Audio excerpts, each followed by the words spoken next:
ఒకటి పండుడేగ. ఆ పందెం కోళ్ళు రెండు కొట్టుకుంటానే ఉన్నాయి 35 సంవత్సరాలు. మరి కులాలు విడదీసి మరీ కొట్టుకున్నాయి ఆ పందెం కోళ్ళు.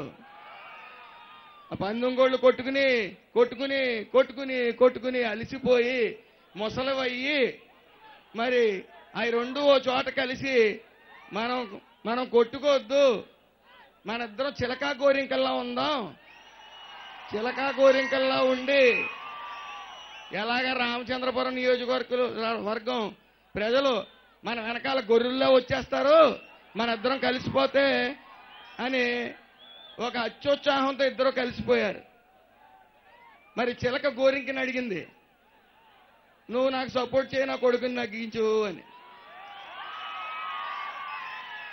మరి ఆ గోరింక అడిగింది, మండపేటలో మీ వర్గం ఉంది కదా, నాకు సపోర్ట్ చేయి అని అడిగింది. వీళ్ళిద్దరూ కలిపి ఆత్మీయ కలయిక నెట్టారు. అప్పుడు బుద్ధి చెప్పారు జనం అందరూ, మీరు దేనికి పడిపోతే, మీరు ఏ పార్టీకి పడిపోతే ఆ పార్టీకి మీకు కూడా రావడానికి మేము ఎర్రిబాగుల వాళ్ళం కాదు, ఇంకా పక్కెళ్ళి ఆడుకోండి అన్నారు. అంతేనా? మరి అలాగే 2019 ఎలక్షన్స్ లో తోట త్రిమూర్తులు గారిని ఓడించమని పవన్ కళ్యాణ్ గారు ఆదేశించినప్పుడు జన సైనికులందరూ కూడా కలిసిగట్టిగా ఆయన్ని ఓడించడం జరిగింది. అవునా కాదా? అవునా కాదా? ఆ తర్వాత ఆయన పార్టీ ఫిరాయించి ఫ్యాన్లోకి వెళ్ళి అనేక మంది జన సైనికుల్ని కేసుల ద్వారా ఇబ్బంది పెట్టాడు ఆయన. అయినా మీరు భయపడ్డారా? భయపడ్డారా? భయపడటానికి మామూలు సైనికుల, జన సైనికులు ఎక్కడ?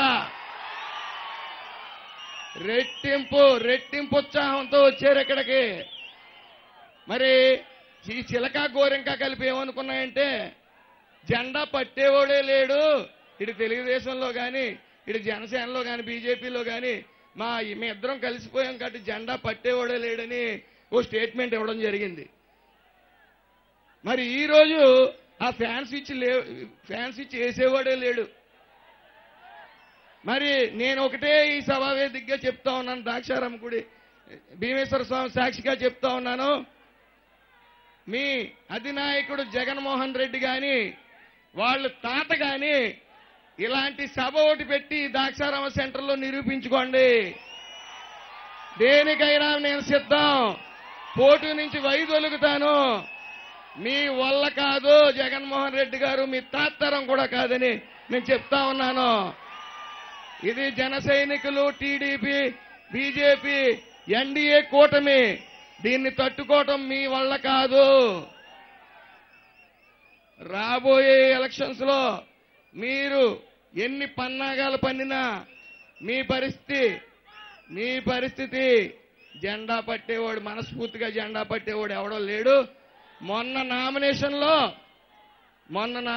లో అది క్లియర్ గా నియోజకవర్గ ప్రజలకే కాకుండా ఈ జిల్లా అంతా, ఈ రాష్ట్రం అంతా తెలిసింది. ఈ పార్టీ, ఈ ఎన్డీఏ కూటమి రామచంద్రపురంలో ఎంత బలంగా ఉందని.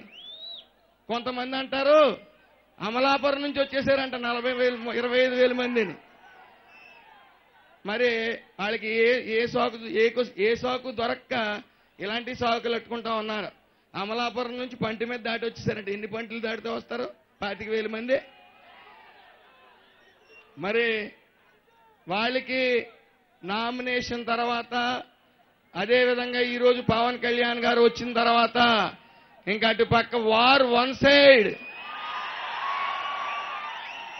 అటు రాష్ట్రంలోని ఇటు రామచంద్రపురం నియోజకవర్గంలోని అలాగే హరీష్ గారు విషయంలోని వార్ వన్ సైడ్. మనం 150